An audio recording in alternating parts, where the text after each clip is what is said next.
Hello again. So, how we can have a renunciation life outside of the monastery? I mean, because when you are outside, you have all of these things happening around, the material things and so many things. So, you cannot renounce to everything because you are inside there, inside that world. If you go into a monastery, then you are out. But when you are inside of this world and you want to have a renunciation life, how you can do it? You don't have to renounce everything, at least renounce something. It's just like you do it a little bit at a time. And it's as you gain some confidence and clarity, then you start making sense of what's actually helpful, what's useful. Because that's that sense of the renunciation providing a certain simplicity in one's life. And I mean, that's the great bane of modern life, is just how complicated it is.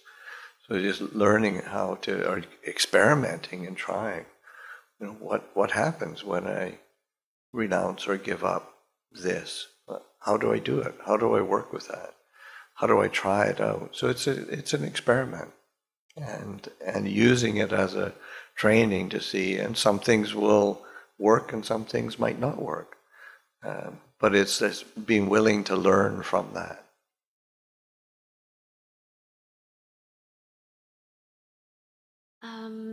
Can I another one? And how I can change the perspective? Because when I listen renunciation, I have the feeling that I'm losing something. I don't know if you know what I mean, because it's like say goodbye to something, and makes me feel like I'm losing something, not getting something, as you said. See, exactly why that very first quote that I said, what renunciation gives is the inexhaustible strength of simplicity. And once you start seeing that simplicity as much more desirable than complication and